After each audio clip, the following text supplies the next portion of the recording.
बहुत सारे लोग कहते हैं कि हाजी पीर हमने छोड़ दिया, ये कर दिया, वो कर दिया। देखिए, छम was in Pakistan occupation. Pakistan से अखनूर से सिर्फ 12 किलोमीटर दूर था। पाकिस्तान की प्रॉब्लम ये थी कि जो उनका जनरल था वो अहमदिया था, because they did not want the Ahmadiya to win the war. उन्होंने उसको हटा दिया। और ये फैक्ट है कि अगर वो 24 घंटे नहीं मिलते तो हिस्ट्री में have been different. Shastri ji को एक्चुअली में आर्मी चीफ ने ये बोला था कि हमारा जो एमिनेशन 20% बचा है, 80% खत्म हो गया है, बल्कि वो उल्टा था। दुनिया में हर इंटेलिजेंस एजेंसी सच बोलने से कतराती है। शास्त्री जी जैसे व्यक्ति ने पीएमओ की स्थापना की। क्या नेहरू ने सब कुछ गांधी का फॉलो किया? क्या बात कर रहे हैं? Humility is not something that you can accuse civil servants of. You are hitting below the belt.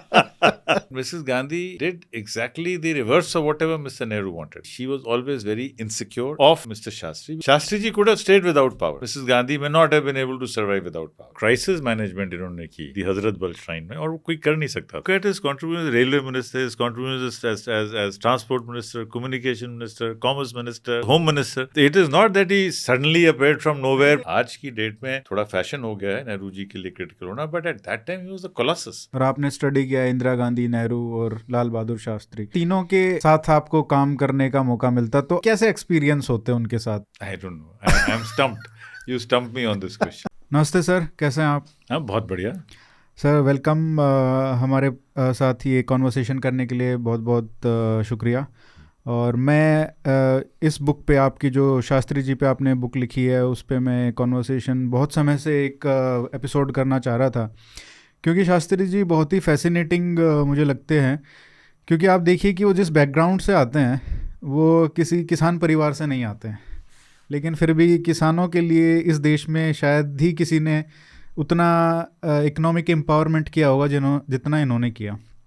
आप उनके कद काठी देखिए, दुबले पतले, है ना, छोटी हाइट के, लेकिन सबसे ऐसा बोल्ड डिसीजन लेना कि बॉर्डर क्रॉस करके, इंटरनेशनल बॉर्डर क्रॉस करके लाहौर तक पहुंचना, ये जो डिसीजन था, ये देखिए कि आप वाजपेयी जी भी, जिनको हम इतना मानते हैं, वो भी 2000 में नहीं ले पाए जो उन्होंने 1965 में लिया। शास्त्री थे एजुकेशन से, और उनका बैकग्राउंड रिलीजियस स्टडीज़, लेकिन इस देश में इंस्टीट्यूशन बिल्डर बने वो, कि CBI, CVC, national dairy board का, और कितना मतलब BSF।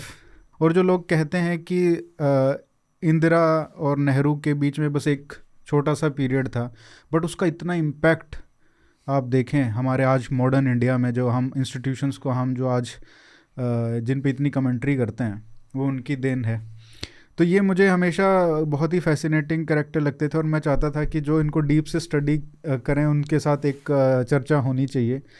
तो आपने जो ये टाइटल यूज़ किया है, तो ये स्पेसिफिकली किस कारण से किया है? आपने बहुत सारे सवाल एक ही साथ पूछ लिए। तो आखिरी जो आपने पूछा कि इसका नाम ग्रेट कंसिलिएटर क्यों रखा गया।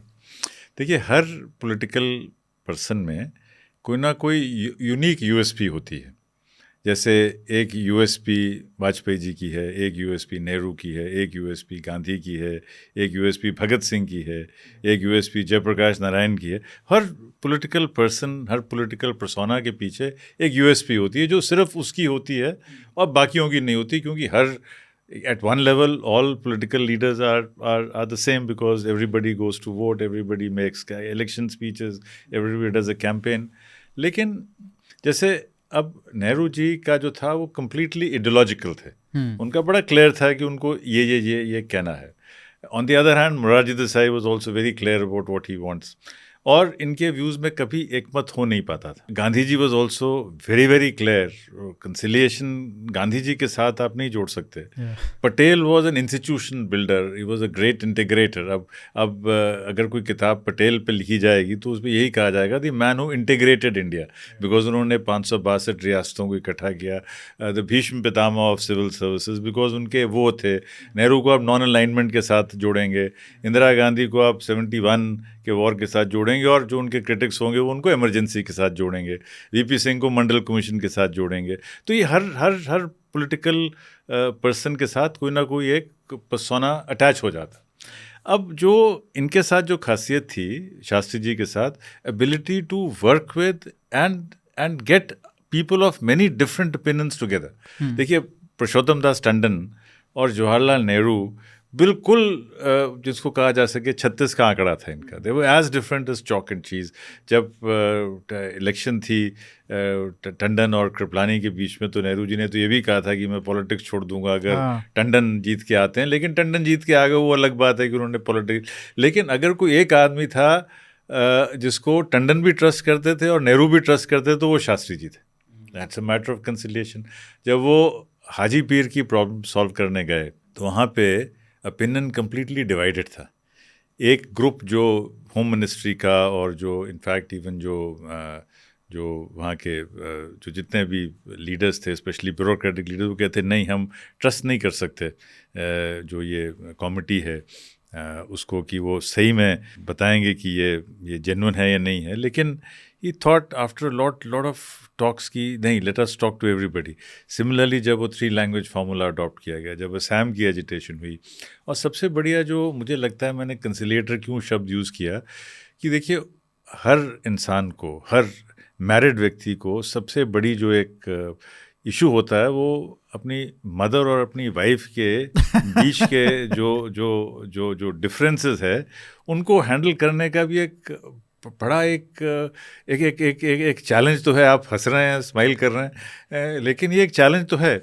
अब उन्होंने अम्मा और अम्मा जी के बीच में जो संतुलन बनाया, मतलब अपनी, अब क्योंकि मैं अपनी किताब में भी उनकी मदर को अम्मा जी कहता हूँ और उनकी वाइफ को अम्मा का रेफरेंस देता हूँ, otherwise it would be very difficult. तो अम्मा जी के जो व्यूज़ थे वो इतने कंजर्वेटिव थे। She loved him, I mean there is no doubt about the fact that she you know she was only 22 years old जब when she became a widow. तो उन्होंने बड़े लाड प्यार से, अपने प्यार से, लाड तो नहीं कह सकते, वो पैसे ही नहीं थे, लेकिन बहुत प्यार से उन्होंने अपने बेटे को बड़ा किया, प्रोफेशनल पूरी फ्रीडम दी। लेकिन बड़े कंजर्वेटिव थे। उनकी mother was very conservative in his approach, in her approach. मतलब जैसे छुआछूत के मामले में घर में किसी हरिजन को या मुसलमान को उसी बर्तन में खाने, मतलब उसी बर्तन में खाना देने के वो हक में नहीं थे। और शास्त्री जी का पूरा जीवन जो था वो अछूत उद्धार में लगा हुआ था। इनफैक्ट जो उनकी पहली नौकरी थी as a volunteer of Lok Seva Manch, that was to remove untouchability. और वो चाहते थे कि ललिता जी पॉलिटिक्स में पार्टिसिपेट करें, लेकिन उनमें ये भी उनको लगता था कि मैं बोलूँगा तो मुश्किल हो जाएगी। तो उन्होंने कमला नेहरू को कहा कि आप जाके मेरी मदर को बोलिए कि ललिता जी आके वो जो है जहाँ पे विदेशी कपड़े बिक रहे हैं और जहाँ पे मदिरा की दुकान है, उस पे जाके वो पिकेट करें। तो वो मना नहीं कर पाए उनको। तो उनका जो पूरा एटीट्यूड था वो ये था कि प्रॉब्लम को कैसे सुलझाया जाए। देखिए पॉलिटिशियंस भी, कुछ पॉलिटिशियंस ऐसे हैं जो प्रॉब्लम को एग्रावेट करके उस प्रॉब्लम को एग्रावेशन में अपनी स्ट्रेंथ मानते हैं, और कुछ लोग ऐसे हैं जो पॉलिटिक्स में डिफरेंट व्यू पॉइंट्स को कंसाइल करके, रिकन्सिलिएट करके उससे आगे निकलने की कोशिश करते हैं। इसका ये मतलब नहीं है कि वो अपने व्यूज़ से हट जाते थे, लेकिन उनका ये, मैंने जो उनकी किताब से सीखा कि वो कहते थे कि सुनो सुनो सुनो सुनो सुनो। और जब आप सुनते रहेंगे और जब दो पक्षों को सुनते रहेंगे, जब आप उनको साथ में बिठाएंगे एक दूसरे के साथ, तो after 2 meetings, 3 meetings, 4 meetings, 5 meetings, कुछ ना कुछ उभर के आएगा। इसलिए मैं उनको ग्रेट कंसिलिएटर कहता हूँ। बट क्या सर ये मतलब हमारे इनहेरेंट नेचर में होता है, या फिर ये एक पॉलिटिशियन को एक स्किल है जो सीखनी चाहिए? मुझे लगता है कि ये जो कंसिलिएशन की जो इनकी ट्रेडिशन रही, एक तो ये कि इन्होंने ज़िंदगी में बहुत स्ट्रगल किया, और कई बार ऐसा होता है कि जब आप बहुत स्ट्रगल करते हैं तो you try to maximize whatever chances, whatever opportunities there are. That is one thing. Number 2, जो इन्होंने जो अपनी जो पढ़ाई की, शास्त्री की जो इन्होंने उपाधि प्राप्त की, वो इन्होंने प्राप्त की डॉक्टर भगवान दास के अंडर। डॉक्टर भगवान दास अपने आप में बड़े प्रोफाउंड स्कॉलर थे। मुझे लगता है कि उन दिनों में भारत के सबसे सुप्रसिद्ध स्कॉलर्स में वो रहे होंगे। डॉक्टर भगवान दास ने किताब लिखी थी the essential unity of all religions. देखिए जो मसले आज चल रहे हैं हिंदू मुसलमान के, क्रिश्चियन के, पारसी के, सिख के, ईसाई के, ये तो बहुत सालों से चल रहे हैं ना। ये तो तब भी थे, अब भी है। तो उन्होंने जो किताब लिखी थी डॉक्टर भगवान दास ने, I have read the whole book in order to understand what his teacher thought like. उनकी किताब का नाम है the essential unity of all religions. तो उन्होंने क्या कहा, वो कहते थे, भगवान दास कहते थे कि जब भी हम कोई भी 5 इंस्टीट्यूशंस को, 5 धर्मों को देखेंगे तो we can look at the differences और we can look at the common points, because after all देखिए फैक्ट है कि हर रिलीजन यूनिक है. Hinduism is not equal to any other religion, neither is Sikhism, nor is Buddhism, nor is Jainism, nor is Islam. लेकिन सब धर्मों में कुछ कुछ ऐसे एलिमेंट्स हैं जो कॉमन हैं और कुछ कुछ ऐसे एलिमेंट्स हैं जो डिवाइड करते हैं. तो भगवान दास जी की पूरी कोशिश ये थी कि let us look into the common points rather than look at the divergences. So the entire effort of Lal Bahadur Shastri ji always was to look at issues which can reconcile people rather than look at issues which will divide people. ये एक बड़ा फर्क, this was his USP. तो हर चीज़ को बड़े एक, जिसको हम आजकल कहते हैं ग्रैनुलर तरीके से देखते थे rather than from an ideological perspective. मैं सर आपकी शायद एक ट्वीट देख रहा था, उसमें आपने कहा था कि अगर मैं 1995-96 में अगर ये पढ़ लेता सारा जो, क्योंकि आप वहाँ पे पोस्टेड थे लबासना में, राइट? हाँ. तो वहाँ पे अगर मैं पहले 20 साल पहले हो जाता तो ये मैं थोड़ा डिफरेंट होता एज अ ब्यूरोक्रेट. बिल्कुल. ऐसा क्या मतलब अब क्या चेंज आया है? अब तो खैर कुछ लोग कहते हैं कि रिटायरमेंट के बाद तो वैसी चेंज आ जाती है. हाँ, लेकिन ये तो बोलते ही वो तो है. लेकिन apart from that I think the ability to listen that would have certainly improved.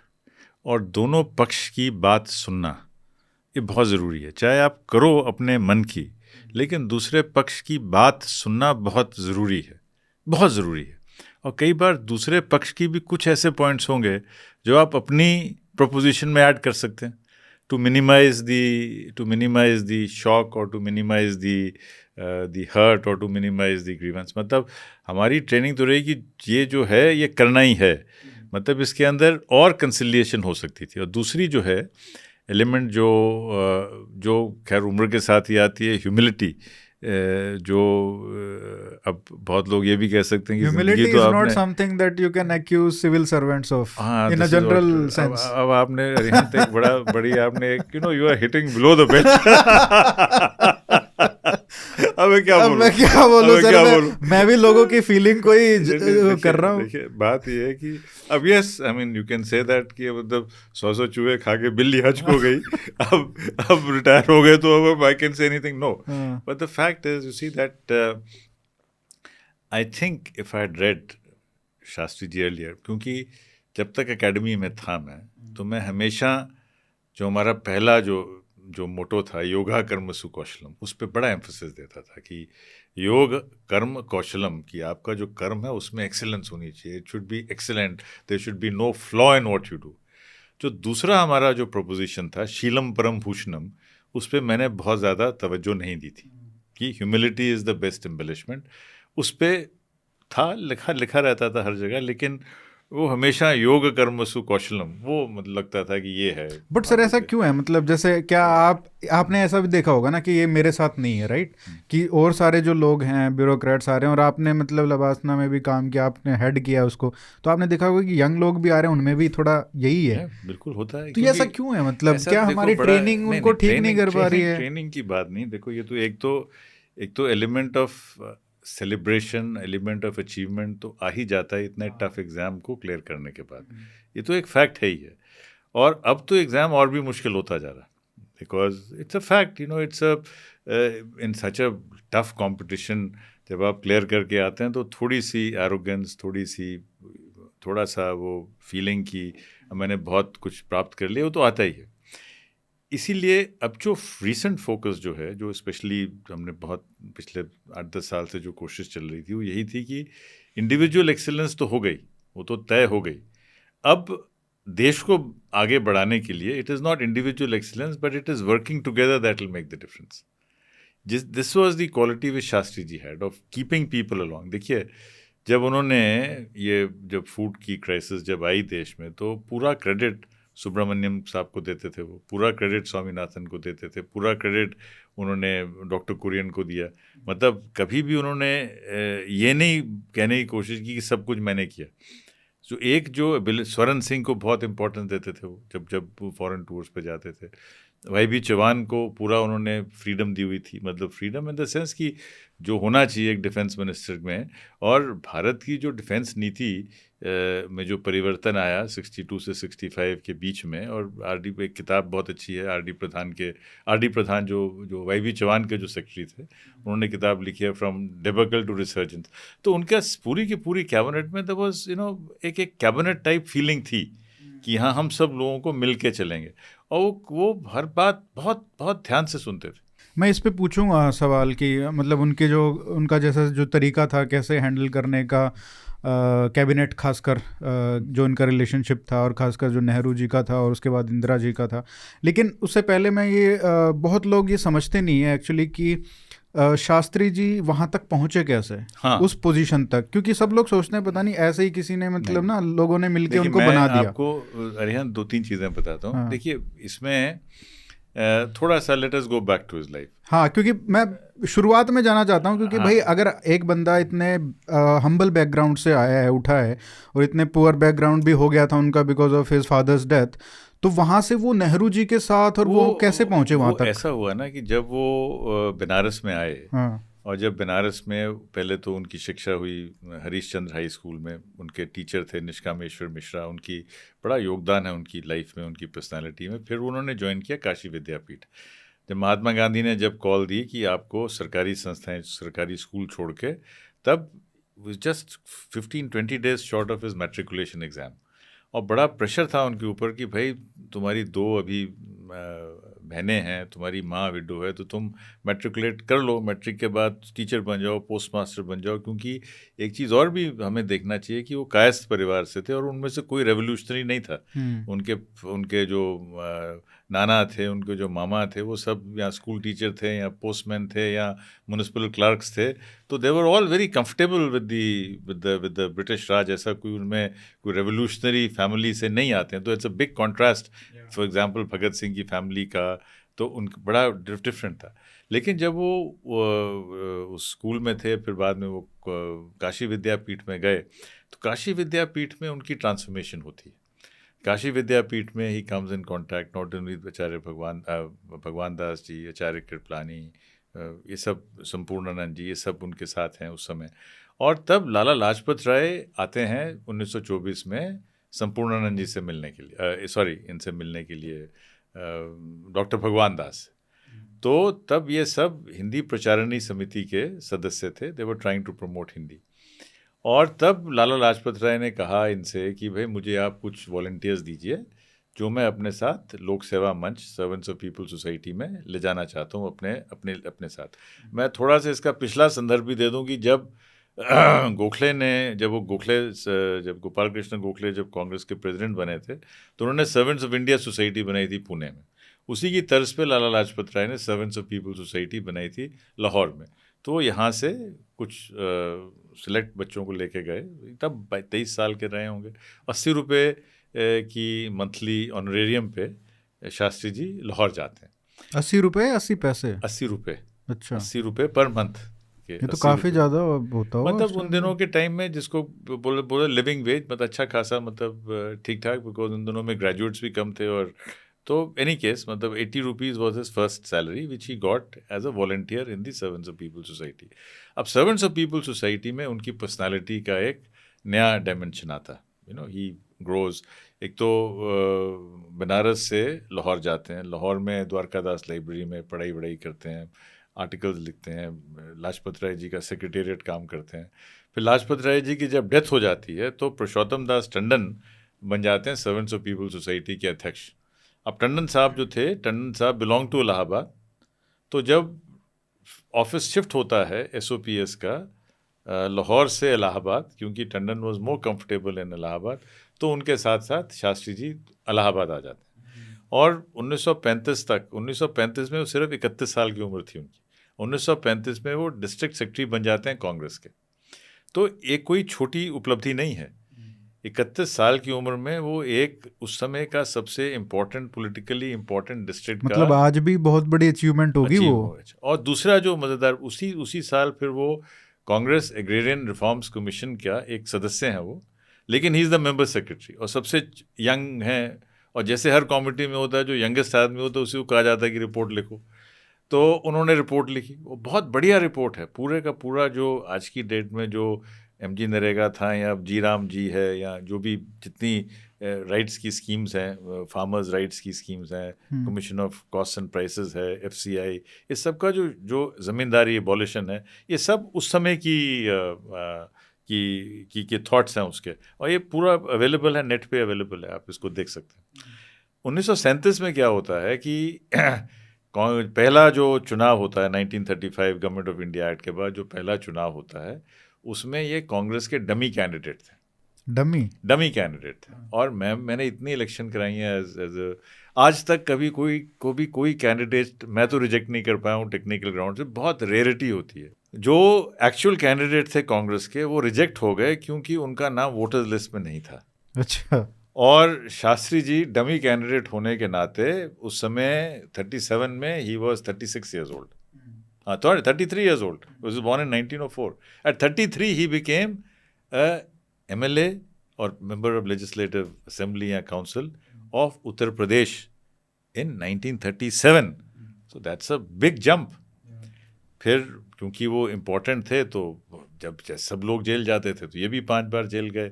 इनकी भी प्रतिष्ठा बढ़ी क्योंकि ये नेहरू जी के भी क्लोज थे, टंडन के भी क्लोज थे। तो ये नेहरू के क्लोज जैसे आए जब इलाहाबाद में वो ऑफिस बन गया तो ऑफिस बन गया तो नेहरू जी के भी क्लोज हो गए।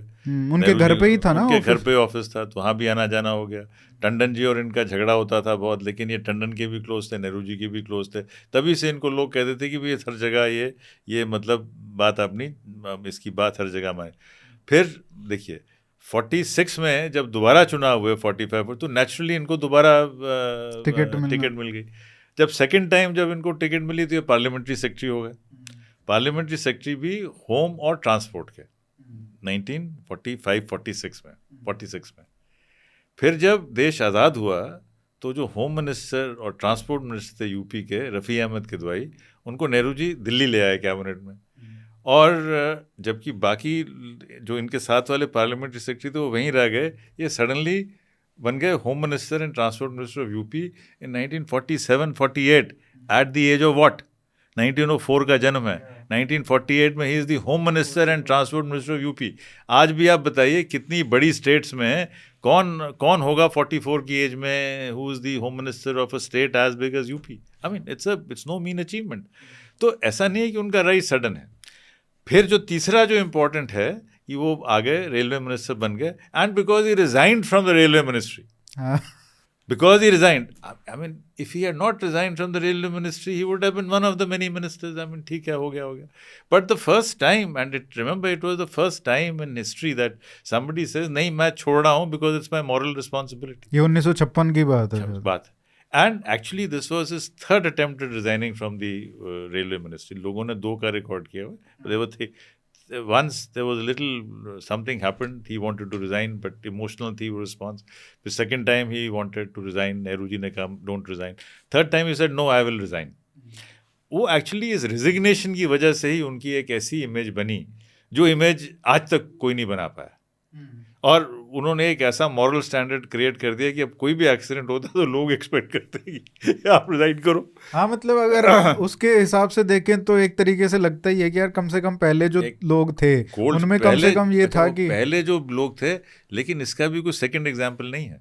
आई थिंक इनका है ना नीतीश कुमार का, उन्होंने भी रेजिग्नेशन दे दिया था वाजपेयी जी के।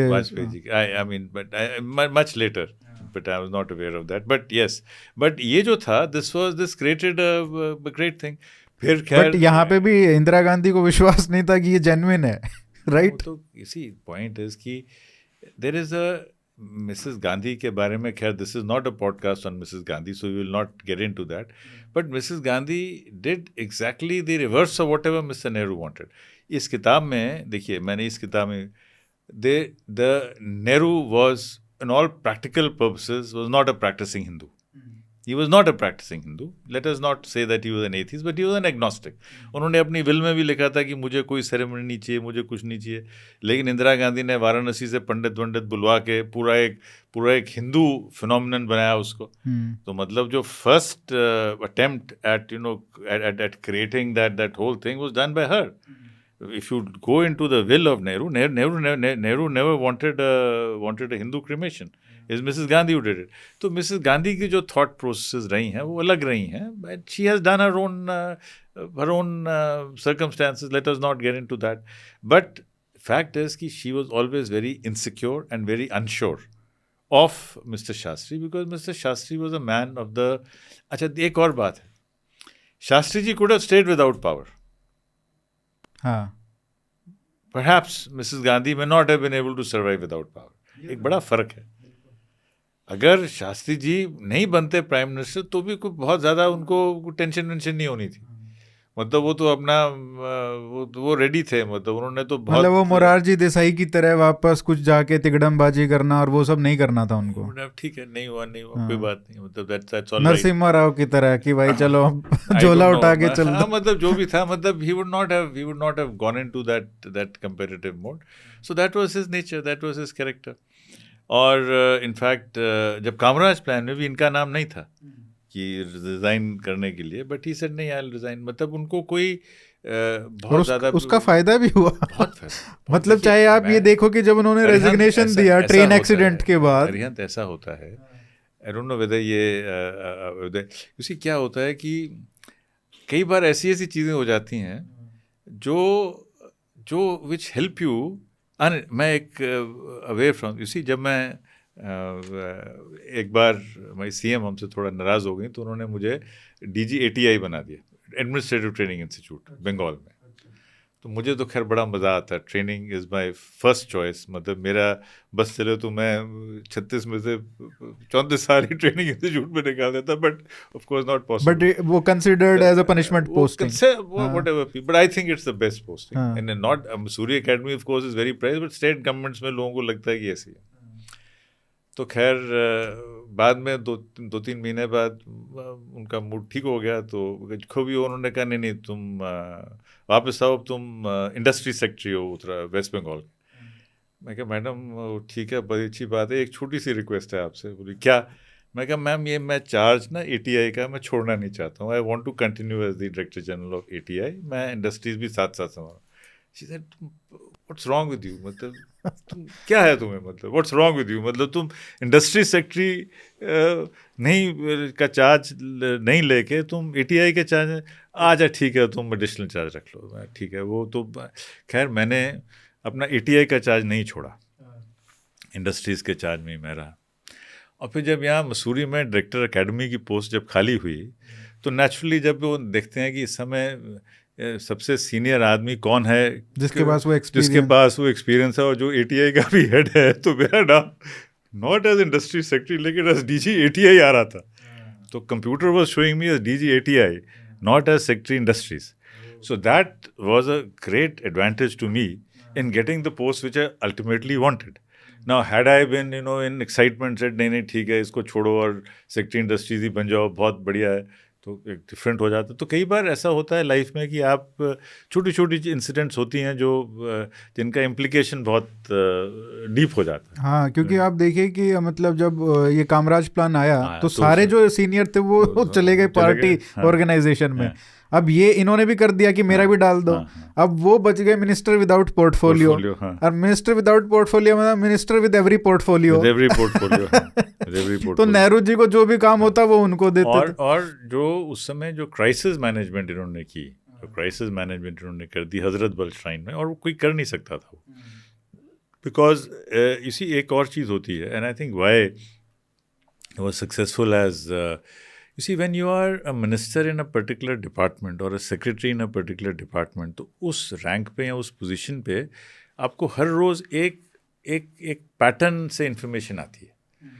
अब I am not saying that any home minister और home secretary is good about, but home minister और होम सेक्रेटरी के पास तो इन्फॉर्मेशन आ रही है ना एक चैनल से. अब वो चैनल एक डिसाइडेड चैनल है. That famous line, medium is the message. तो जिस मीडियम से आपके पास मैसेज आएगा वही मैसेज है. तो जब आपके पास वही रिपोर्ट आ रही है day in and day out, तो you will form one impression about whoever is the people on the ground, right? The way things are. Because he was not the home minister. Because he was not getting a feedback from the home department. Right? So he could think differently. Yeah. He could think different. So when he went there was no baggage that he carried. The baggage, the only thing that he had was, look, there is a problem. This problem has to be resolved.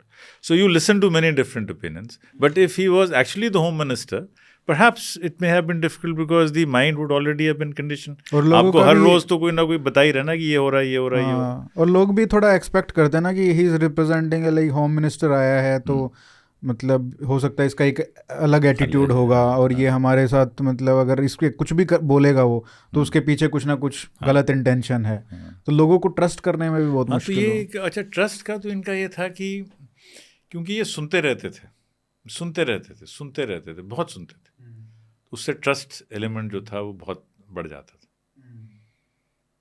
और इसकी एक वजह से इनकी health भी effect हुई है because बहुत इरेगुलर इनके ईटिंग स्लीपिंग हैबिट्स बहुत इरेगुलर हो गई थी. तो चाय बहुत ज़्यादा पीते थे. अच्छा. तो you see these things also have their own. But I think politicians के साथ सर आपने कितने 30 साल काम किया है. देखिए मैंने तो देखा है कि कुछ पॉलिटिशियंस अपने हेल्थ का और अपने टाइमिंग का बहुत ख्याल रखते हैं, including I mean at least I have seen that you no Mr. Jyoti Basu was very meticulous about his timings. I've seen Mr. Sharad Pawar also meticulous about his timings. So I think a lot of politicians take care of their timings. But I don't know. I mean, I don't know much about this. But generally मतलब लोग क्योंकि उनको पता है कि भाई अगर नहीं करेंगे तो बहुत खराब सिचुएशन हो सकती है क्योंकि आपका जॉब ही ऐसा है, राइट. हाँ, तो बहुत आजकल आपने देखा होगा बहुत लोग चाय मंगाते हैं, एक सिप लेते हैं फिर छोड़ देते हैं. तो वो क्योंकि उनको 50 करना होता है ना ऐसे. बात सही है. तो मतलब अब धीरे but any case what I was trying to tell you is कि Shastri ji would get too involved in conversation sometimes that he would even skip his meals and other things. So he was essentially a people's man. और जब आप सुनते हो तो मुझे लगता है कि लोग चाहे आपको जो आपका इवेंचुअल जो डिसीजन होगा उससे आप एग्री ना करें, लेकिन लोग जो जब घर जाते हैं तो उनको एक सेटिस्फेक्शन होता है यार चलो हमारी बात तो सुनी, उससे ही आपकी अपोजिशन बहुत थोड़ी म्यूटेड हो जाती है. एक और बात है अरियन, व्हाट हैपेंस इज कि कई बार जो बात आपने मुझे कही या जो बात मैंने आपको कही हो सकता है वो इमीडिएटली आप उसको ना माने, लेकिन हमारी जो भी कॉन्वर्सेशन है वो कहीं ना कहीं तो बैकग्राउंड में चली जाती है ना. सो if I have told something to you today, you may not act upon it today, but it might recur to you after 2 years, after 3 years, after 10 years. You know, who knows when that thing will there because it cannot be eradicated from the mind. तो sir ये जैसे जब प्रधानमंत्री बनते हैं उससे पहले ये बताइए कि उनका जैसे नेहरू जी के साथ जो रिलेशनशिप था खासकर जो आइडियाज़ का था या मतलब किस टाइप का उनका था, क्या नेहरू जी जो कहते थे वही या एक कंसल्टेटिव अप्रोच था, कोलैबोरेटिव अप्रोच था या सिर्फ एक वो बहुत अपने आप को जैसे बहुत नीचे मानते थे, नेहरू जी का कद बहुत ऊंचा था, तो किस तरीके से रिलेशनशिप कैसा था? उसी अरिहंत ये सवाल कलकत्ता में एक और संदर्भ में किसी ने पूछा था that how difficult was it to fit into Nehru's shoes. Now, we must understand that after 1962, Mr. Nehru was a shadow of his past. You see, succeeding Mr. Nehru in 1957 would have been very, very, very, very difficult. 1957 में जयप्रकाश नारायण ने सुझाया था पंडित जी को कि अब 10 साल हो गए हैं, अब आप छोड़ दीजिए और किसी सक्सेसर को नामित कीजिए और अब आप मतलब क्या बोलते हैं आजकल वो मार्गदर्शक मंडल 75+ वाले उसमें चले. बट यू नो अच्छा now imagine what history would have been if Nehru had resigned in 1957. You know, he would have been a Nelson Mandela because other than Nelson Mandela I have not seen anyone resign. और Washington मतलब US वाला tradition चल जाता. हाँ वो तो but अभी अच्छा सो क्या होता है कि 62 के बाद से even within the Congress voices of dissent आनी शुरू हो गई थी. जैसे अब ये इसको कंटिन्यू करना है या नहीं करना है, वो जो उनके जो डिफेंस मिनिस्टर थे Krishna Menon, Nehru was very fond of Krishna Menon but everybody including Shastri said नहीं, he has to be change. तो वो जो वॉइसेस ऑफ डिसेंट थी, तो it is Nehru's death happened on a particular date but Nehru's political stature had started diminishing from 1959-60 and got a very sharp dip in 1962 because कोई भी प्रधानमंत्री या कोई भी लीडर जब एक लड़ाई हार जाता है तो उससे रिकवरी बड़ी मुश्किल है. यू लूज योर कैनन जिसको बोलते हैं, वो हिल जाता है. अब इतनी बड़ी डिफीट, मतलब एक किस्म से देखा जाए तो आके, मतलब whatever we might say, the fact is वो चाइनीज आए, उन्होंने कब्जा किया, कैप्चर किया, वापस चले गए, बोल दिया, मतलब रिमेंबर कि हमारी जो इच्छा हम जब भी चाहें हम कर सकते हैं, राइट. That's another matter. उस पर भी बड़ी चीज़ें हैं कि क्यों हुआ, कैसे हुआ. But anyway, the fact is that we were unprepared for that war. We had no information about that war and our approach, attitude, जैसे हमने जो उनकी स्पीच थी असम के लिए कि अब हम कभी नहीं, मतलब हारेंगे, हम आपके साथ हैं, मतलब वो जेल्स खाली कर दी, ट्रेशरी कर दी, यूएस से हेल्प के डेस्परेशन में लेटर लिखे. So all these things had diminished the stature of Mr. Nehru. Therefore, it was not an impossible task to succeed him, but it would have been impossible to succeed him in 1957. तो ये एक बहुत important factor है जो हमें समझना पड़ता है जब हम इतिहास को देखते हैं कि आदमी किस फेज पे रिटायर हो रहा है. अब जैसे मिसेस गांधी का, आई mean if she had, imagine a hypothetical situation की 71 की लड़ाई उन्होंने जीती है, विक्ट्री हुई है, और कोर्ट ने कहा कि आप रिजाइन कर दो, कहती ठीक है मैं रिजाइन करती हूँ. Look at the way history would have been.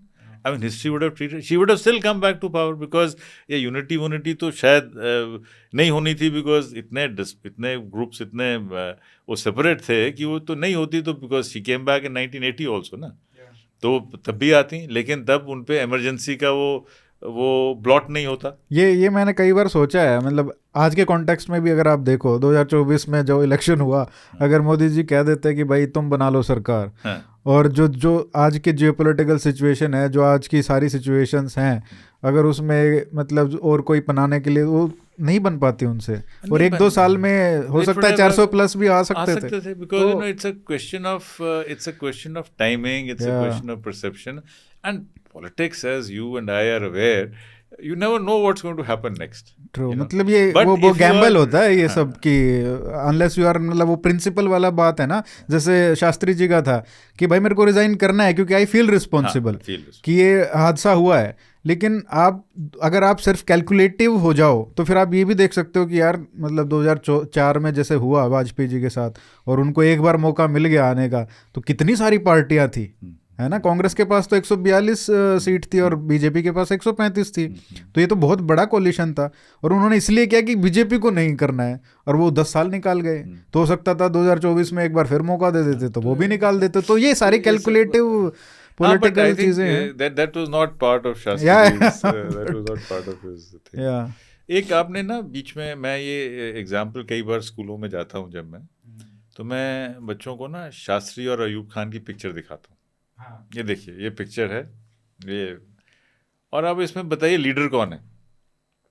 तो देखने में, शक्ल में, he 6 feet 2, he 5 feet 2, 1 feet का डिफरेंस है. वो लंबा चौड़ा पठान, ये जैसे आपने कहा डिमिनिटिव हाइट के. Then I tell them that look, leadership is height agnostic, it is weight agnostic, it is education agnostic. And what did Ayub do to Pakistan? And what did Shastri do to India?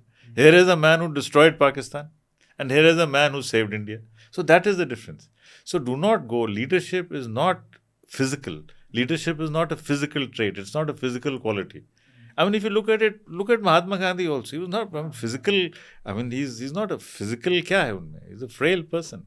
That leadership is a different entity. Leadership is about personality. It's about ideas. It's about passion. It's about the ability to connect with people. Those are the things. और फिर बच्चे ही अपने आप वो निकालते हैं. Then they get interested to know कि क्या है. तो this is how we have to sort of understand him. अच्छा, एक और चीज़ देखिए, मतलब बहुत लोग कहते हैं कि साहब मतलब थर्ड क्लास, तो एक्चुअली थर्ड क्लास में ट्रैवल ही करते रहे. मतलब वेरी रेयर, कभी बहुत रेयरली जब ओवरनाइट जर्नी में वो शायद कभी गए हो सेकंड क्लास या फर्स्ट क्लास. अदरवाइज तो थर्ड क्लास अबॉलिशन का स्टेप्स भी इन्होंने लिए थे to abolish the third class, because he actually he was a person who traveled third class, his mother traveled third class, his wife traveled third class. So they knew what third class travel is. They knew actually what it is. अच्छा sir, ये मैं अभी तो social media पे ना, एक तो ये है कि आजकल कुछ भी लोग लिखते रहते हैं, तो मैं एक ऐसा ही ट्वीट देख रहा था कि किसी ने लिखा हुआ था कि मोस्ट देहाती prime minister to have ever set on that chair, Shastri ji के बारे में, कि मतलब जिस तरीके के, बट आप देखो। अब एक बात बताओ अरिहंत, ये जो फॉर्मुलेशन है, इसी में एक प्रॉब्लम है। हाँ, जिस देश में अभी भी 60% देहात है, हाँ, उसमें देहात से प्राइम मिनिस्टर होना तो फक्र की बात है। नहीं, वो देहाती का एक अलग कॉनोटेशन है आजकल। वो तो एक ये कॉनोटेशन भी तो हम बनाते हैं ना, रिग्रेसिव और वो सब। व्हाई हाँ, why I mean that there is a basic flaw in that proposition. हाँ, नहीं मतलब वही है जो, लेकिन आप देखो उनका कंट्रीब्यूशन जो है और उनकी जो फिलोसफी जो है, एक तो नेहरू जी के साथ मतलब जो इतने एलीट और वो सब, वो कैसे मतलब उन्होंने, वो कैसे उनका रिलेशनशिप जो मैं जानना चाहता था इन दैट सेंस, क्या वो भी उनको इस तरीके से देखते थे? वो ही was a relationship of great trust, great affection, great love, because he always respected Jawaharlal Nehru. And आज की डेट में थोड़ा फैशन हो गया है नेहरू जी के लिए क्रिटिकल होना, but at that time he was a colossus. Till 62 he was a colossus, he was a great leader, and even Patel accepts that in 1947 Nehru's popularity in the crowd, I mean his crowd pulling ability was phenomenal. मैं एक अभी किताब review कर रहा था कि वो Punjab pre independence election में भी जब पंजाब में कांग्रेस ऑलमोस्ट हारने वाली थी, तो पंजाब कांग्रेस इनको हवाई जहाज से लेके आई इलाहाबाद से, तो पॉपुलैरिटी बहुत ज़बरदस्त पॉपुलैरिटी थी इनकी, नेहरू की. Patel was an organization man. Nehru was a man of the, मतलब एक persona था और लोग उनको पसंद करते थे. फैक्ट है, इसको तो मानना पड़ेगा, इसमें तो कोई डाउट नहीं है. उनमें he was a human being, he had his human flaws, तो फ्लॉज उनमें भी थी. फ्लॉज नेहरू शास्त्री जी में, फ्लॉज तो हर एक में है, फ्लॉज किस में नहीं है. बट ये है कि सक्सेशन के टाइम पे दो चीज़ें होती हैं. एक है कि आपको कितने लोग पसंद करते हैं, दूसरा आपको कितने लोग नापसंद करते हैं. इनको नापसंद करने वाला कोई नहीं था, मतलब पसंद करने वाले तो लिमिटेड लोग रहे होंगे, लेकिन as you would have notice sometimes, you know that the person who is not hated और the person who has fewer enemies emerges successful rather than a person who has a few strong friends. Because Morarji के बड़े strong friends थे, right, बहुत strong friends थे, लेकिन he had an equal number of people who were totally opposed to him. Likewise with Menon and Malviya, जो इस तरफ एक राइट विंग हो गया, एक लेफ्ट विंग हो गया, लेकिन दोनों विंग्स के बीच में ये एक्सेप्टेबल हो गए. जैसे वो बोला जाता है ना कि गांधी जी क्यों है नोट पे, तो कहते हैं कि और किसी को भी लाओगे तो ज़्यादा अपोजिशन होगा, इसलिए गांधी जी रहेंगे, क्योंकि लीस्ट मतलब most acceptable face. But sir जैसे अगर हम शास्त्री जी को देखें और उनका जो टेन्योर था बहुत कम, मतलब बट वो जो इम्पैक्ट उन्होंने क्रिएट किया. तो another thing please understand that he was also a cabinet minister of this government from 1952 to मतलब उनके जो पॉलिटिकल लाइफ के, you see look at his contribution, railway minister, his contribution as transport minister, communication minister, commerce minister, हर portfolio, home minister, हर portfolio तो उन्होंने किया है.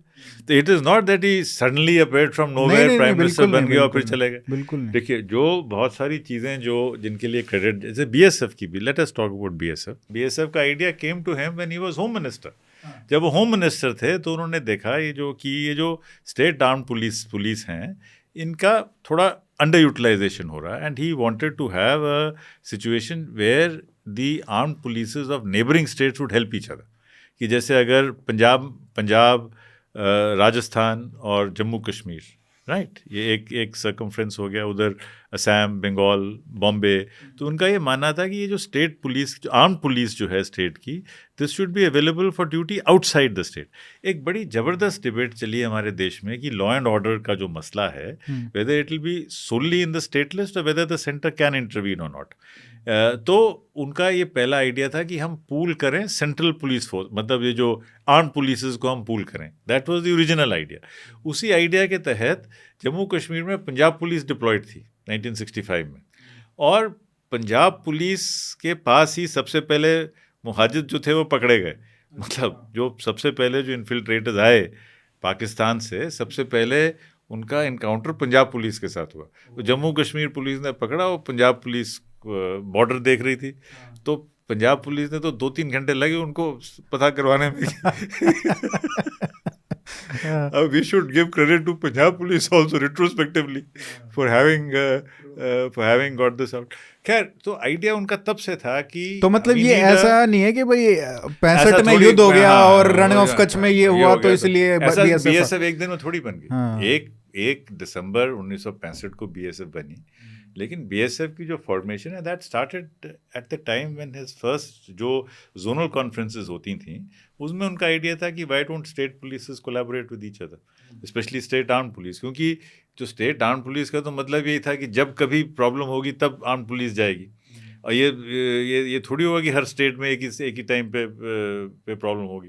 तो ये आइडिया तब का था। एडमिनिस्ट्रेटिव रिफॉर्म्स कमीशन का आइडिया भी था उनका जब वो इसमें थे, जब वो होम मिनिस्टर थे। तो age home minister language formula ये सब चीज़ें तब की थी। जब रेलवेज़ में बहुत सारे उनको आइडियाज़ आए, जो ये लिबरलाइजेशन उन्होंने की इकोनॉमिक मिनिस्ट्रीज़ में, इनफैक्ट उनका ये मानना था कि रेलवे बोर्ड जो है ये एक अच्छा मॉडर्न सिस्टम है compare to ministries, because railway board में ज़्यादा फ्लेक्सिबिलिटी है। तो उन्होंने पीएनटी में भी बोर्ड बनवाने की कोशिश की। तो पीएसयूज़ का ओपनिंग, फिर वो फॉरेन पॉलिसी में ओपनिंग, ये सब चीज़ें जो हैं ये एक it is not that suddenly things. अच्छा, एक और मैं आपको बात बताऊँ, बहुत कम लोग इसको रिकग्नाइज, जो पहला जो तमिल्स के साथ जो सेटलमेंट हुआ वो भी शास्त्री जी द्वारा ही कराया गया था, जब वो बंधारा नायके को मिले नॉन अलाइन्ड मूवमेंट में। Actually we tend to focus only on some aspect, we tend to focus only on India and Pakistan, लेकिन in his time our relationship with Nepal was perhaps at the best possible situation. क्योंकि जब शास्त्री जी गए नेपाल तो इनको किसी ने पूछा कि आपको कैसा लग रहा है, बोले मैं बड़ा निराश सा हो रहा हूँ। बोले क्या हो गया? जैसे पहली विदेश यात्रा थी, लगा ही नहीं कि मैं विदेश में आया हूँ। What a disarming way। मतलब कितने अच्छे तरीके से उन्होंने अपनी बात कह दी कि मतलब और अपनापन भी जता दिया। फिर उन्होंने कहा कि कौन सी गवर्नमेंट होनी चाहिए, आप डिसाइड करिए आपको कैसी गवर्नमेंट चाहिए। अच्छा, और उनके ह्यूमर के बताऊं, वो जब गए उधर बेलग्रेड गए तो प्रेसिडेंट टीटो ने सब कुछ वेजिटेरियन कर दिया उनके लिए। तो बोले अच्छा लग रहा है ना? बोले मेरा तो ठीक है, स्वर्ण सिंह जी का क्या होगा? और वो भी उसमें जब नो कॉन्फिडेंस मोशन आया था तो वो कह रहे थे कि नेहरू के तो बहुत कद जो है, उनके कद की बात हो रही थी कि नेहरू के कद में तो आप बहुत छोटे हो। तो उन्होंने कहा कि नहीं, मैं तो लंबा दिखता हूँ क्योंकि नेहरू जी के शोल्डर्स पे हम खड़े हैं। तो इस टाइप के मतलब ऑन द फीट बहुत बढ़िया है। मतलब and in fact no confidence motion पे उन्होंने जो रिप्लाई दी है इसको हिरेन मुखर्जी को, it's a classic reply. He says कौन चेंज नहीं करता? ही सेज क्या लेनिन ने मार्क्स को चेंज नहीं किया?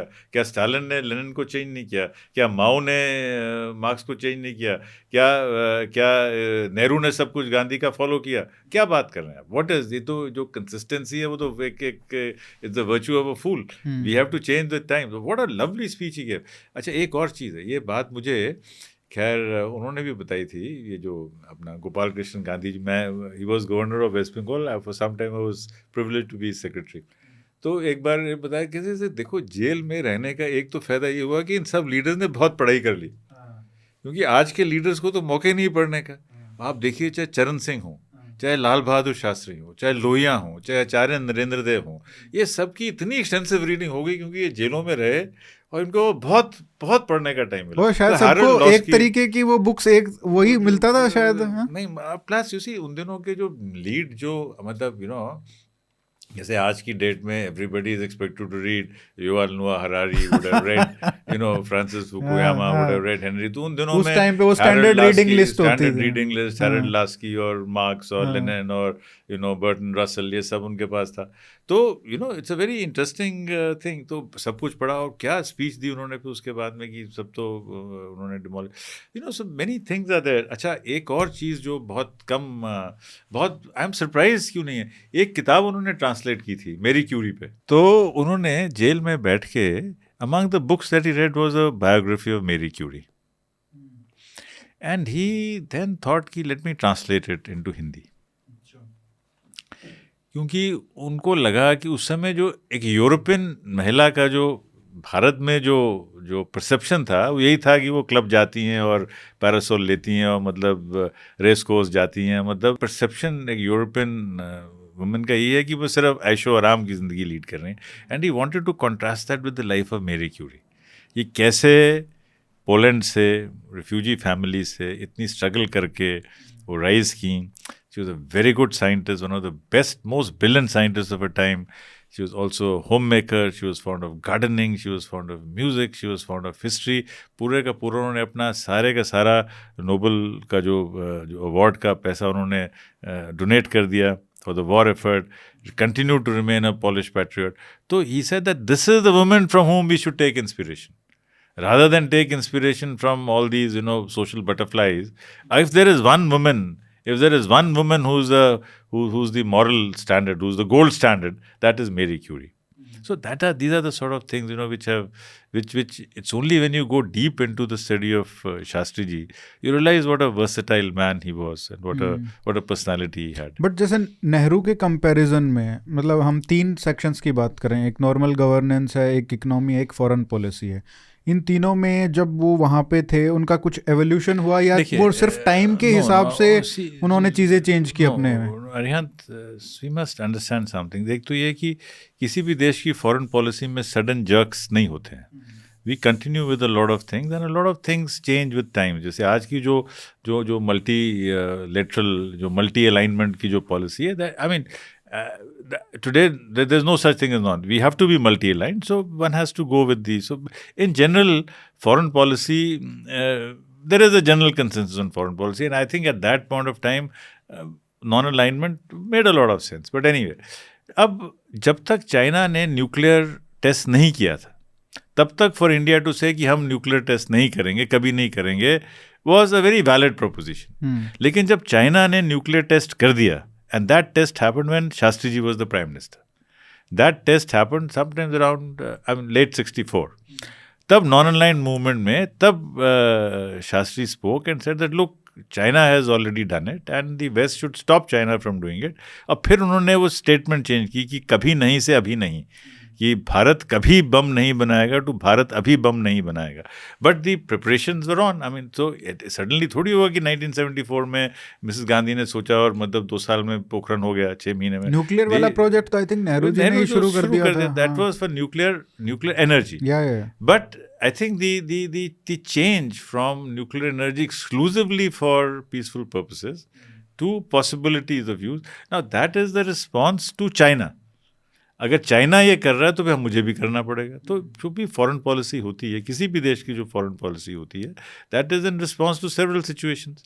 अब देखिए, अगर पाकिस्तान 5 अगस्त 1965 को इंडिया में इन्फिल्ट्रेट नहीं करता तो maybe things would have been different. I mean if they had been reconciliate. तो अब तो with every passing year reconciliation के चांसेस डिम होते जा रहे हैं, बिकॉज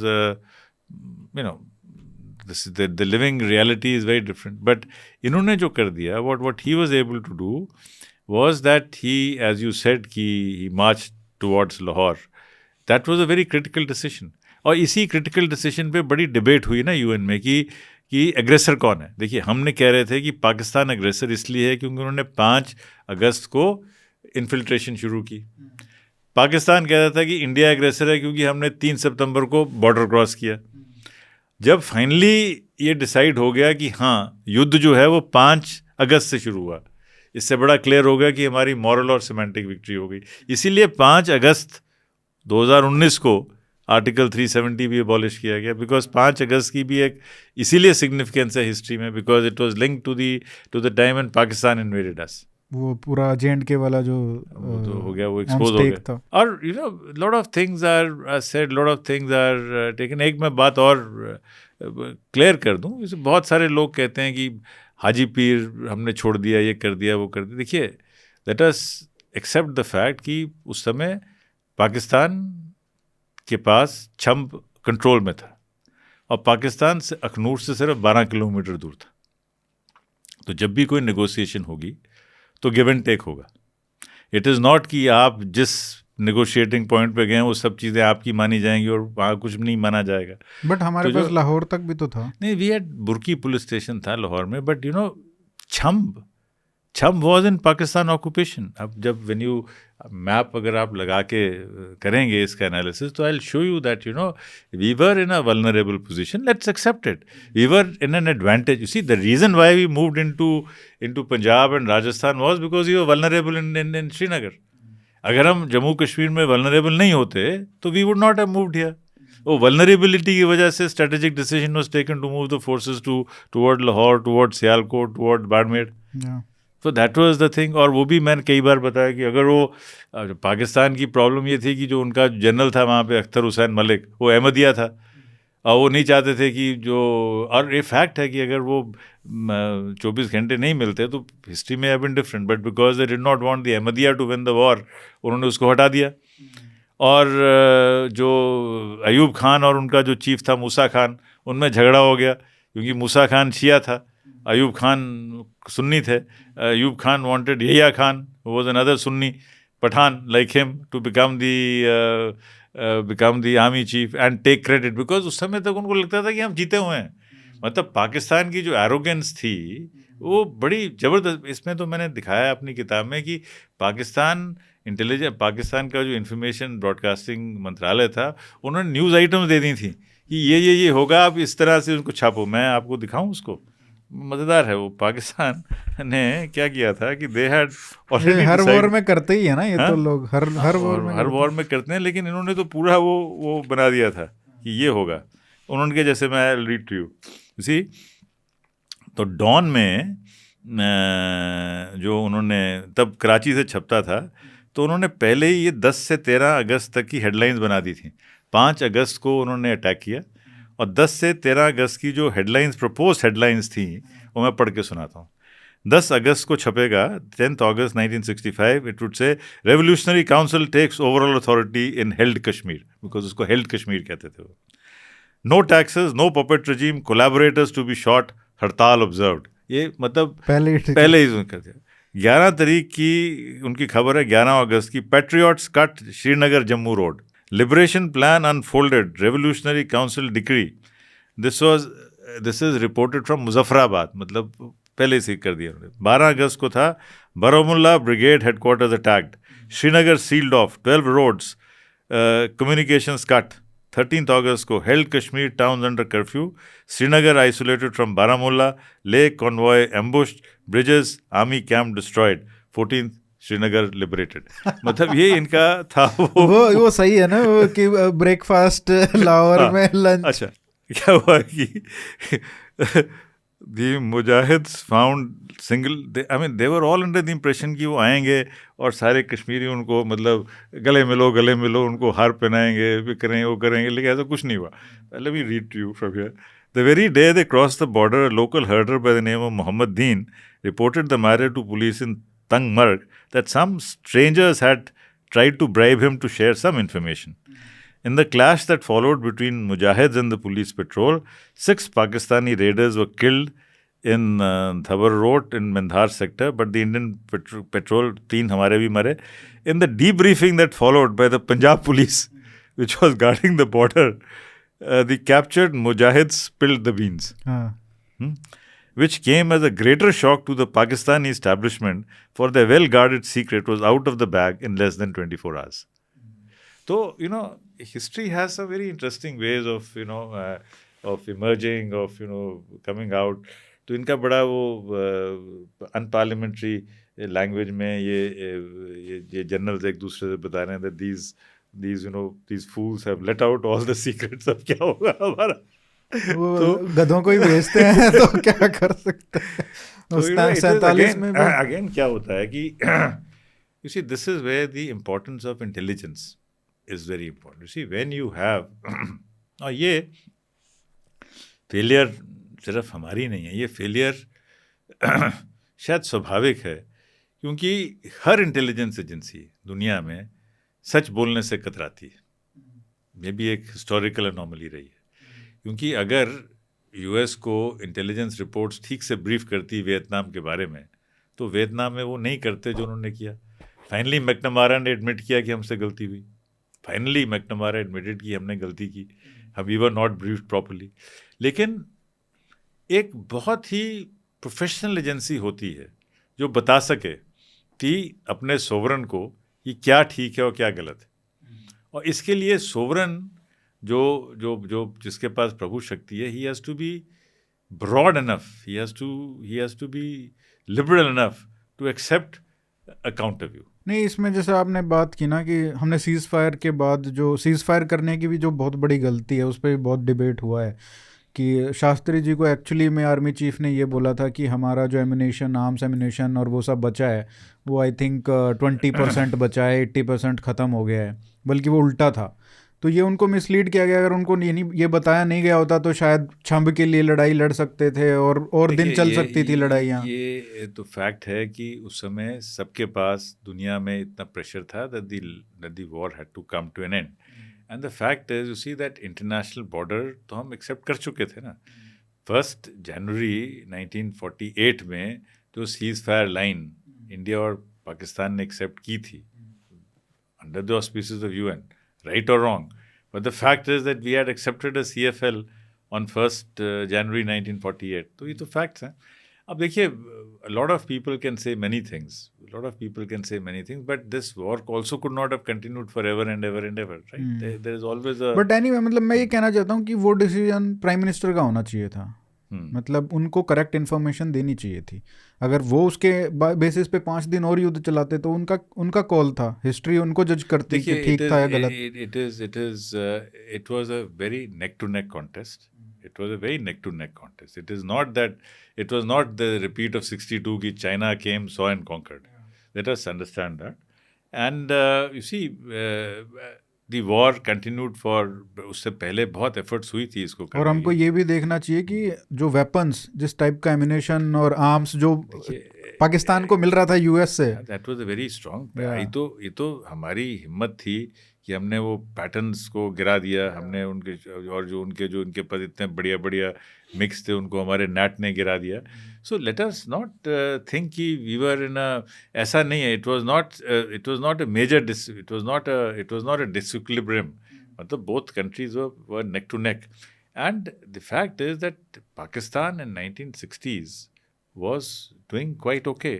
तो बाद में because of 65 and because of their own internal कलह, because of their own refusal to accept democracy, and because of their own, you see, in fact that is something which I want to share with you. आज भी बहुत ज़रूरी है कि जिस देश ने अपनी डाइवर्सिटी को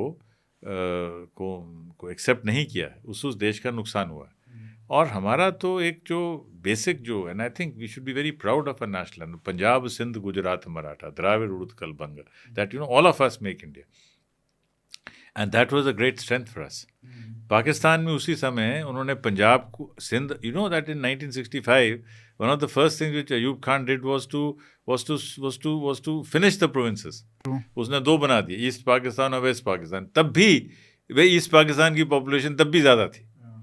अच्छा, अब इतिहास का दूसरा पहलू देखिए, अगर मुजीबुर रहमान पाकिस्तान के प्राइम मिनिस्टर बना दिए जाते 1970 में जब वो इलेक्शन जीत के आए थे, तो हो सकता है things would have been very different. But history, you see, we can never know history में क्या होता। अभी एक बुक आई है वैसे कि बांग्लादेश के ऊपर कि उनकी जो है, आई रेड दैट, मानस घोष की ना, नहीं, ये इकबाल चंद मल्होत्रा और सुदीप्तो चट्टोपाध्याय, तो उन्होंने वो एक थ्योरी दी है कि अगर वो 70 में शेख मुजीबर, क्योंकि 62 से 63 से वो IB और इंडियन गवर्नमेंट के टच में थे, तो एक तरीके से उनको इंडिया ने और बहुत क्लोजली उनके साथ मिलके 1968 से 70 के बीच में जो लेफ्ट था, नक्सल्स थे, उनको ख़त्म किया था। और उसका जो पूरा वोट बैंक था, क्योंकि लेफ्ट बहुत राइज कर रहा था, और उनको आवामी लीग को ये था कि भाई ये हमारा तो वो जो मूवमेंट है उसको डिरेल कर देंगे।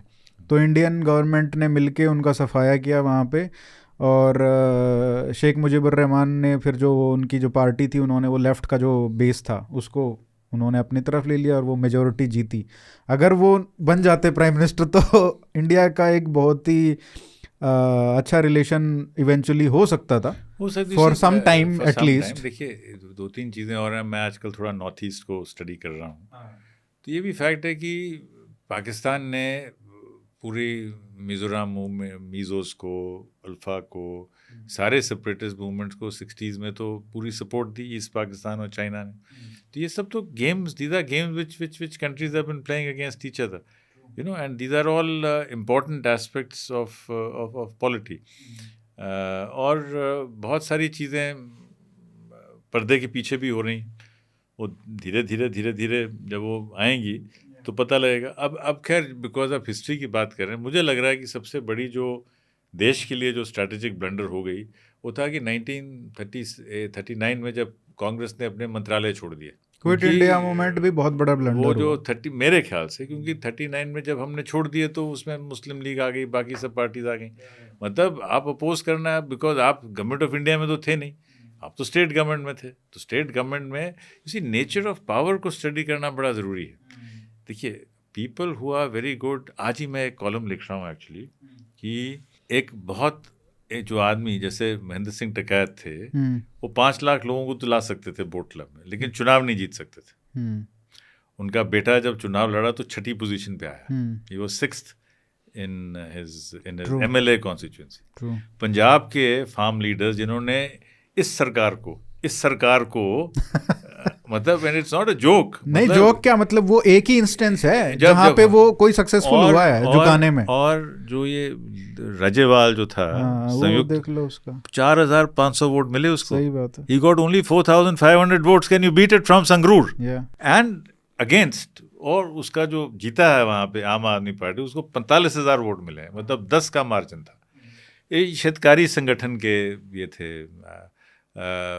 शरद Joshi could never win even a panchayat election. आप ये देख लो, वो मूसेवाला कितना पॉपुलर पूरे पंजाब में, और वो कितना तीसरे नंबर पे आया। तो ये इलेक्ट्रल पॉलिटिक्स इज अलग चीज, very different ball game, but erectile politics is also about getting people together. It's about working together. It's about finding की least resistance कहाँ है, कि I may not like you but do I hate you? मतलब I will certainly not vote for anybody I hate. I may vote for somebody I marginally like, dislike, neutral है, ठीक है, कर दो कोई बात नहीं, but if I hate somebody I will ensure कि वो उसको वोट ना मिले। These are all very पता नहीं हम किस बात से कहाँ आपके साथ आपके साथ बात करने का पता ही है कि हम पता नहीं कहाँ का। थोड़ा इकोनॉमिक पॉलिसीज़ की बात करते हैं। और ये बोला जाता है कि जैसे जिस तरीके से प्रधानमंत्री नेहरू चला रहे थे सरकार को, उनका बहुत ही आइडियोलॉजिकल क्लैरिटी थी, एकदम लेफ्ट लीनिंग, और वो एकदम सेंट्रलाइज्ड इकोनॉमी मॉडल। और उसके बाद एक थोड़ा सा चेंज हमको देखने को मिलता है, झलक देखने को मिलती है जस्ट बिफोर इंदिरा गांधी वो वापस से पूरा लेफ्ट कम्युनिस्ट टाइप की आइडियोलॉजी को लेके चलती हैं इकोनॉमी में खासकर। तो क्या मतलब ये बात बोली जाती है, जैसे LK झा जो थे उनके सेक्रेटरी थे, उनका आइडिया था कि अमेरिकन कैंप में जाना, और हो सकता था कि, और ये भी बोली जाती है कि कहीं ना कहीं इंदिरा गांधी जो थी वो USSR कैंप के कैंडिडेट थी, और जो आई डोंट थिंक वो थोड़ा मतलब in not in that sense कि they were puppets, but in the sense कि it would be better for us कि अगर वो बन जाए प्राइम मिनिस्टर, और अगर ये बन जाए तो शायद। हुआ ये कि पॉलिटिकल अलाइनमेंट बहुत जल्दी बदल जाती थी। एक तो फैक्ट था कि LK Jha was certainly not left. He was certainly not left. Let's put it like this. But being not left does not mean that he was necessarily right. But वो उस कैंप में नहीं थे जिसमें मेनन या DP थार या बाकी जो उन दिनों के जैसे मालविया वगैरह जो एक पॉलिटिकल लेफ्ट में थे, उसमें उनका विचार नहीं था। लेकिन होता ये है कि एक तो इंदिरा गांधी की जो डिपेंडेंस थी वो DP थार वगैरह पे ज़्यादा हो जाती है, इंदिरा गांधी की डिपेंडेंस कम्युनिस्ट पार्टीज़ पे ज़्यादा हो जाती है। देखिए, एक चीज़ क्या होता है कि आपके जो अलायंस पार्टनर्स होंगे जिनकी वजह से आप पोजीशन में हैं, उनका इन्फ्लुएंस तो आप पे होगा ही। तो जब कांग्रेस टूटती है, when the Congress breaks, then the more right aligned people they are on the other side. So she has to take support from the left aligned people and the communist parties. So naturally इनकी orientation इस तरफ जाती है। तो it is also because of LK Jha and DP Thar, but also because of the compulsions of political realities of that time. क्योंकि बाद में एक चीज़ आप और देखिए ना, चाहे UPA रजीम थी, UPA रजीम हो, कोई भी रजीम हो, अगर किसी भी रजीम में लेफ्ट की सपोर्ट होगी तो एक किस्म से आइडियोलॉजिकल डिस्पेंसेशन रहेगी। और अगर लेफ्ट की सपोर्ट नहीं होगी तो फिर आप ज़्यादा लिबरल तरीके से काम कर सकते हैं। और अगर लेफ्ट की सपोर्ट है तो फिर आपका एक डिफरेंट काइंड ऑफ पॉलिसी होगी। तो वो तो डिपेंड करता है कि आपकी अब देखिए, जैसे इवन इन द जैसे you see what ever A government can do when it has full majority is different from what a government can do if it is in coalition. And it is different from what a government can do when it is in absolute majority. There are three situations. Absolute majority, simple majority, and being in power with an alliance partner. और multiple alliance इस देश में कहीं ना कहीं जो हमारे पास example है जिसके पास एब्सोल्यूट मेजोरिटी रही उसने एब्सोल्यूट डिजास्टर ही किया है, जितनी ज्यादा मेजोरिटी रही है। मैं तो ब्यूरोक्रेट हूँ, मैं इस पे कमेंट नहीं करूंगा। नहीं मतलब आप राजीव गांधी का देख लो, सबसे ज्यादा मेजोरिटी लेकिन सबसे ज्यादा डिजास्टर्स, क्योंकि आप फिर सुनते नहीं हो। वो सुनने वाली जो आपने कहा ना एबिलिटी है जो, वो तो आपके पास अलायंस पार्टनर से तो कुछ चेक रहता है कि भाई ये मत करो, इस एक्सट्रीम में मत जाओ। I think very valid point that you make. और शायद लोगों में एक्सट्रीम पोजीशंस अवॉइड हो जाती हैं। और वो भी लोग भी ये करते हैं ना कि अगर मेरे पास 200 सीट आई है तो मैं इसको 270 कैसे करूं, तो मैं और ज्यादा मेहनत करता हूं रादर देन 400 आ गई और उसके बाद फिर मैं चीजें करूं। तो बहुत अलग पर्सपेक्टिव हो जाता है। आई थिंक जिस पीरियड की हम बात कर रहे हैं, राजीव गांधी पीरियड की, that's a very separate of course. उसमें तो उनको आई थिंक उसमें तो problem was not of 400, the problem was that when you put a political greenhorn in a certain seat of power, then it is bound to create such problems. Yeah, greenhorn with more greenhorn advisors. With even greenhorn advisors. So वो और उनके सब advisors एक तो greenhorn थे and also not exactly honest. You see, so all this combination was very, you see, जो decisions वो लेते थे इतने quick मतलब Rajiv Gandhi style, that a seasoned politician would not have taken. जो आदमी ने, देखिए, जो आदमी 4 बार इलेक्शन लड़ता है, एक बात आप मान के चलिए कि जो आदमी 3, 4, 5 बार इलेक्शन किसी भी पार्टी से जीत के आता है, मैं उसकी बड़ी रिस्पेक्ट करता हूँ। If you win an election 3 times, 4 times, 5 times, then you have to be a man of the masses. You have to listen. और मैं तो आपको कह सकता हूँ कि चाहे आदमी बीजेपी का हो या सीपीएम का हो या कांग्रेस का हो या टीएमसी का हो, अगर कोई आदमी 3-4 बार चुनाव जीत के आया है तो उसमें दम है। Able to connect, able to listen, able to hear, that is there. So I think that was a different situation. But let's get back to Shastri ji. क्या मतलब कुछ चेंज हो सकता था कंट्री का जो इकोनॉमिक ट्रेजेक्ट्री है अगर शास्त्री जी प्राइम मिनिस्टर रहते? देखिए, वो लिबरलाइजेशन जो बहुत देर में हुई, मतलब इनफैक्ट आई वुड से कि जो चाइना ने हमसे 20 साल पहले का जो एडवांस ले लिया, दैट एडवांस में have not taken place because we liberalize only in 1991. China's liberalization had started about 15-20 years earlier. So maybe it would have been around the same time. Then maybe the gap that we find between India and the Asian tigers, because after all एक trajectory तो चल रही थी, जो changes Vietnam में आए, बाकी जगह आए, जो changes चाइना में आए, हो सकता है हम उनको जल्दी अडॉप्ट कर लेते। और सर ये भी है ना कि मतलब सिर्फ इकोनॉमी की बात नहीं है, इंस्टीट्यूशंस का जो फंडामेंटल जो करेक्टर चेंज हुआ, जैसा प्राइम मिनिस्टर ऑफिस, मतलब बहुत आयरॉनिकल है कि एक शास्त्री जी जैसे व्यक्ति ने पीएमओ का एक पीएमएस जो बोलते थे पहले, उसकी स्थापना की, राइट, लेकिन वही एक सेंट्रलाइजिंग टूल बन गया। एक चीज़ मैं आपको बताऊं कि इंदिरा गांधी के टाइम में it was not the PMO, it was the PMH, the prime minister's household, which became important. तो एक पीएमएच होता है, एक पीएमएस होता है, एक पीएमओ होता है और एक पीएमएच होता है। And that was the time when the PMH became most important. और ये तो शाह कमीशन इंक्वायरी में भी आता है। वो जीएम डेसू को पूछा गया कि तुमने बिजली क्यों काटी अखबारों की, उसने कहा जी उधर से ऑर्डर आया। तो क्या रिटर्न ऑर्डर था? नहीं था, मैसेज आया था। कहाँ से आया था जी? वो पीएमएच से आया था, मतलब हाउस होल्ड से आया था। तो you know these are all examples of a weak system. तो ये जब सिस्टम वीक होता है तो एक प्रॉब्लम आती है। बट ये मतलब इंस्टीट्यूशंस का भी शेप अलग हो सकता था, इन द सेंस कि मतलब आप देखो 2 साल में उस व्यक्ति ने कितने सारे इंस्टीट्यूशंस क्रिएट किए। देखिए पॉइंट ये है और वो कारण क्या था उन इंस्टीट्यूशंस का, मैं वो जानना चाहता हूँ कि जो उनका अप्रोच था, जैसे आनंद में गए, वो मैं इसका जो सुनना, सिर्फ सुनने से, I would attribute it all back to the 1935 Congress agrarian commission report. क्योंकि कांग्रेस एग्रेरियन कमीशन रिपोर्ट में वो सब चीज़ें आ चुकी थी. In many ways, all these things were part of the Congress Agrarian Commission, but cooperative movement, land sealing, ये जो remunerative price for farmers, food for work program, CACP, ये सब चीज़ें already थी. तो ये नेहरू जी के टाइम पे इम्प्लीमेंट नहीं हो पाई थी. नेहरू जी का जो फिलॉसफी थी, that was the philosophy of rapid industrialisation.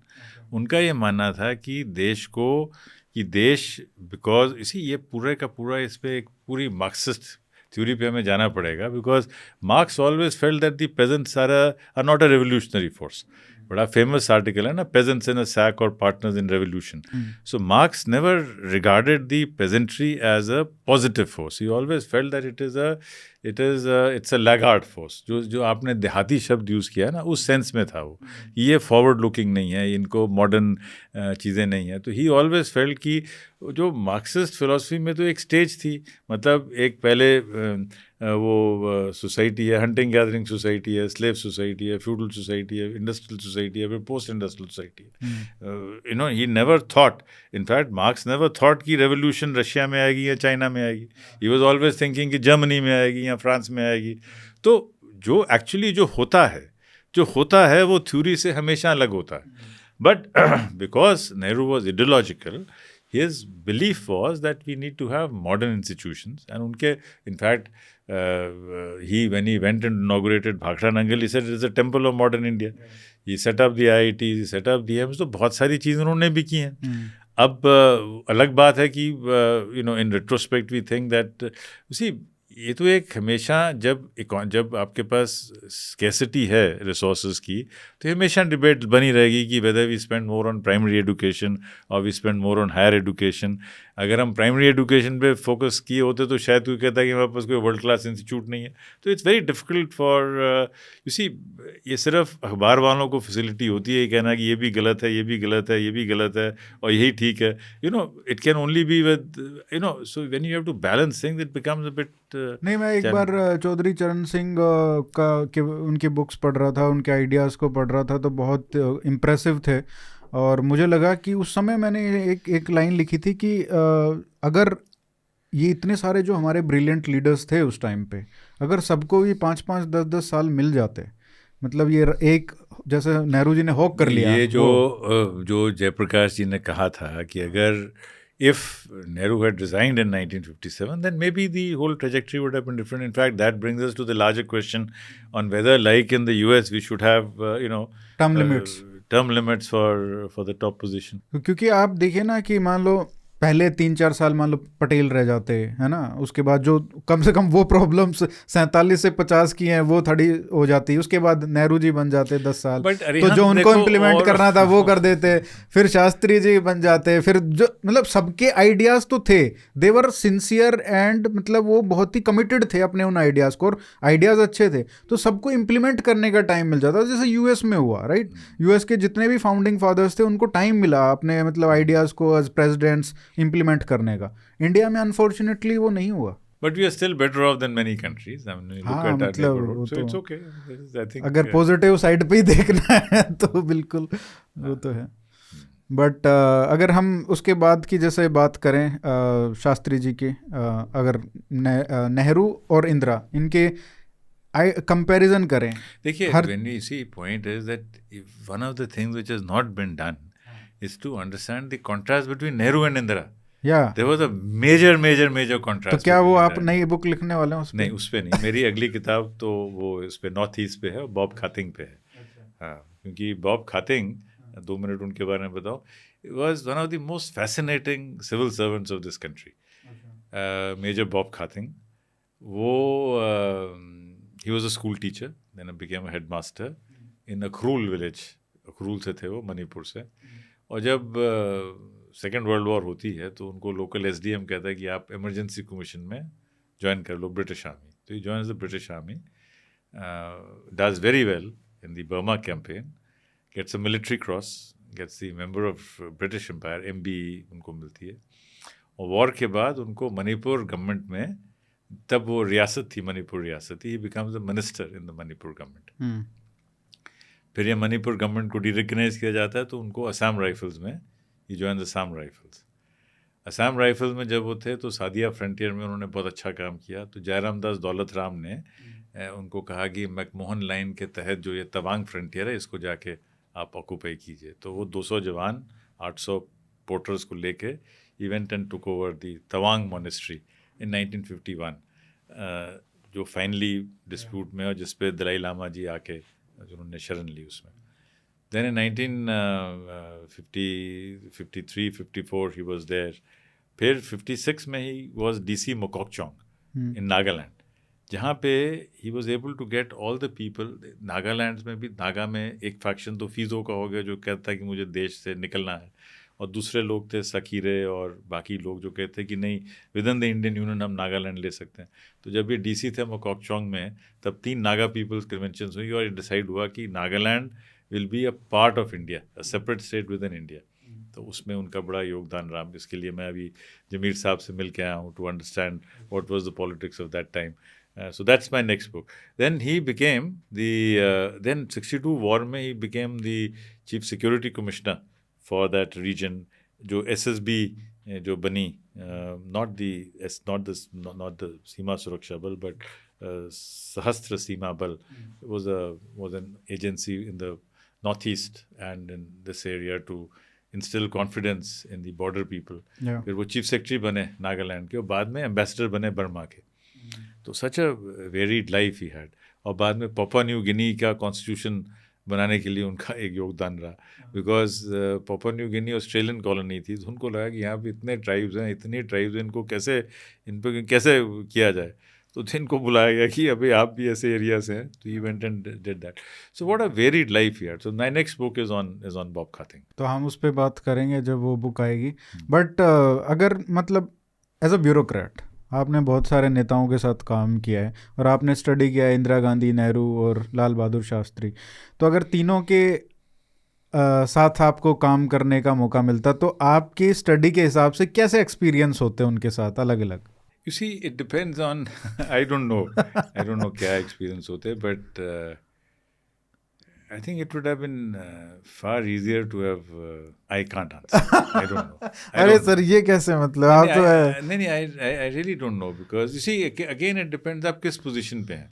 हाँ मतलब आप लगा लो ना कोई भी एक पोजीशन, मान लो प्राइवेट सेक्रेटरी हो गए, वो प्रिंसिपल सेक्रेटरी जो बिल्कुल close. I don't know. I am stumped. You stumped me on this question. I can't answer. I don't know because he. I mean, I'm sure you must have heard about the accounts of the bureaucrats that work with these 3 people, right? तो उनके experiences. I think वो ये है कि शास्त्री जी के साथ बहुत मेहनत करनी पड़ती। अच्छा. One would have had to work very hard because he was very meticulous, and I think I would have enjoyed working with him the most. I would have enjoyed working with him the most. I really don't know. I can't. I have to be candid, because मैं sir एक जैसे आपने जो anecdote बताया है आनंद में जो वो विजिट करते हैं शास्त्री जी और वहाँ पे जिस तरीके से उनको वो आइडिया आता है और रात में रुकते हैं फार्मर्स के साथ, मतलब हम आज क्यों नहीं देख पाते ऐसा? क्या हमारा जो डिस्टेंस हो गया है कि एक्सपर्ट्स के साथ जो इस टाइप की चीज़ें होती थी पहले कि लोग जाते थे वहाँ पे कुछ आइडिया आ गया और इम्प्लीमेंट कर दिया, जो कनेक्ट जो है ना वो कनेक्ट थोड़ा कम हो रहा है। एंड एक चीज़ जो बड़ी क्लियर है वो देखिए, and I think it would have been you see 2 very different people, Jyoti Basu and Narayan Dutt Tiwari, very different in every aspect.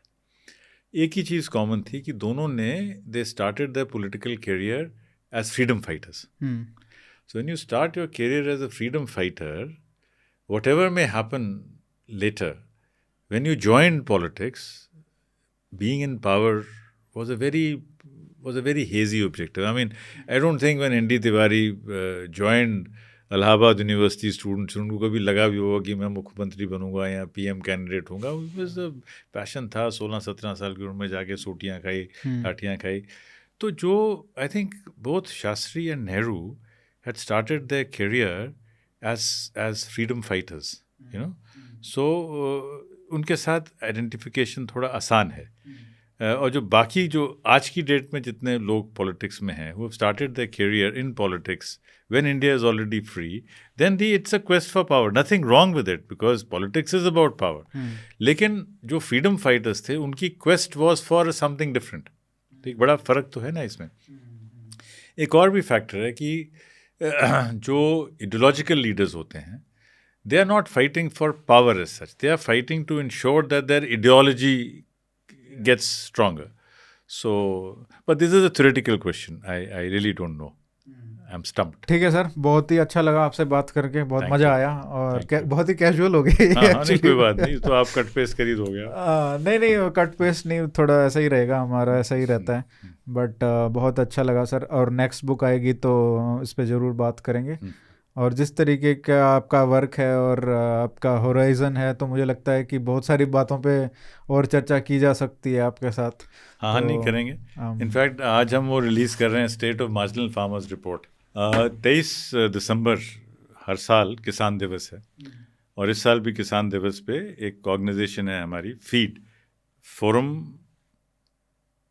For enterprises of equitable development. इसमें हम कोऑपरेटिव्स को, सेल्फ हेल्प ग्रुप्स को और फार्मर ऑर्गेनाइजेशंस को बड़ी ऑर्गेनाइजेशंस के साथ लिंक करते हैं। जैसे जिन कॉरपोरेट्स को किसानों से सामान लेना है तो उनके साथ हम लिंक करते हैं, बिकॉज हमारा ये मानना है कि छोटे किसान के बेसिस पे ही देश आगे बढ़ेगा। और हर साल हम एक रिपोर्ट निकालते हैं, marginal farmers report, state of marginal farmers report. हर साल उसका एक थीम होता है। आज से 3 साल पहले हमने रिपोर्ट निकाली थी कि स्टेटस क्या है, कितने मार्जिनलिटी कितनी बढ़ रही है हिंदुस्तान में। पिछले साल हमने देखा था कि क्लाइमेट रेजिस्टेंस के साथ मार्जिनल फार्मर्स को हम कैसे लिंक कर सकते हैं। इस साल क्योंकि it's the international year of cooperation, तो हम देखना चाह रहे थे कि छोटा किसान जो है उसका कोऑपरेशन के साथ क्या लिंक कैसा बनता जा रहा है। तो अभी जो हम देख रहे हैं कि हालांकि कोऑपरेटिव्स तो एग्जिस्ट कर रही हैं हर लेवल पे, लेकिन जो सेलियंस कोऑपरेशन की होनी चाहिए उस हद तक नहीं है जितनी एक्सपेक्टेड है। और जो सबसे छोटा किसान है उसको कोऑपरेटिव से इतना बेनिफिट नहीं मिल रहा जितना कि थोड़े से बड़े किसान को मिल रहा है। जैसे चाहे वो फर्टिलाइज़र हो, चाहे वो क्रेडिट हो, चाहे फार्म इक्विपमेंट हो, चाहे फार्म मशीनरी हो। अभी तक भी जो हमारी जो पूरी की पूरी जो काफ़ी हद तक जो हमारी पॉलिसी है, that is oriented towards the middle farmer. लेकिन जो मेजॉरिटी है देश में वो मार्जिनल फार्मर की है। और मार्जिनल फार्मर्स की कुछ रियलिटीज़ में तो ये है कि मार्जिनलाइजेशन हो रही है फार्म में, फेमिनाइजेशन हो रही है फार्म में, और इंक्रीजिंगली अब उसको अपनी इनकम को सप्लीमेंट करने के लिए कोई और काम भी करना पड़ रहा है। तो ये कुछ चीज़ें इससे नज़र में आ रही हैं। जैसे अमूल वाला मॉडल है, अगर आज किसी एक सेक्टर में आपको इम्प्लीमेंट करना हो वो, तो आपको किसे सबसे ज़्यादा रेलिवेंट लगता है जहाँ पे सरकार को फोकस करना चाहिए? देखिए, अभी जो सरकार को फोकस करना पड़ेगा वो होगा फार्म मैकेनाइजेशन पे और एग्री इनपुट्स पे, क्योंकि अब धीरे धीरे हमारे पास वो जो पुराना मॉडल था कि 2 बैल और 1 खेत, वो चला गया। अब क्योंकि अब मैकेनाइजेशन आ ही गई है और छोटा किसान ट्रैक्टर, हार्वेस्टर नहीं ले सकता, इसलिए सरकार को हर ब्लॉक में, या ब्लॉक इन द सेंस कि जहाँ जहाँ पे है तो वहाँ पे एग्रीकल्चर मशीनरी हब्स बनाने बहुत ज़रूरी हो गए, जिसमें कि हम जो है इक्विपमेंट को हायर करके, खेती करके नॉमिनल रेट पे उसको वापस कर सकते। हाँ, वो ऐसा कुछ है ना, वो सेंटर्स जो बनाए हैं, custom hiring centres, but I don't think वो थोड़ा इफेक्टिव है। मैं अपने एरिया में तो नहीं देखता हूँ। They are not as effective as they ought to be. क्योंकि 2-3 चीज़ें हैं। देखिए, कुछ चीज़ों में बहुत अच्छा हो गया है, जैसे किसान हेल्थ कार्ड, जो सॉइल हेल्थ कार्ड बन गया, किसान हेल्थ कार्ड बन गया, लेकिन जो लास्ट माइल कनेक्टिविटी है उसी के लिए फीड काम कर रहा है। ये लास्ट माइल कनेक्ट, देखिए, प्राइवेट सेक्टर को हमें अलग नहीं समझना है। We have to work private sector, government sector, university, academia, NGO, media, जब तक हम सब कंसिलिएट होकर बात नहीं करेंगे, तो अगर ये मान के चलें कि सब कुछ गवर्नमेंट कर देगी तो भी गलत है। तो ये मान के चलें कि प्राइवेट सेक्टर सब कुछ कर देगा, ये भी गलत है। ये मान के चलें कि प्राइवेट सेक्टर सिर्फ गलत ही कर रहा है, ये भी गलत है। बिकॉज आफ्टर ऑल अगर पोटैटो चिप्स बनने हैं तो आलू तो चाहिए ना। आलू चाहिए तो आलू का बीज भी चाहिए। आलू का बीज सरकार तो बना नहीं सकती। आलू का बीज देखिए लाहौल स्पीति में, कुफरी में बनेगा। उसकी जो सेकंड स्टेज है वो पंजाब में ही होगी, हरियाणा में भी नहीं हो सकती, because you require extreme cold.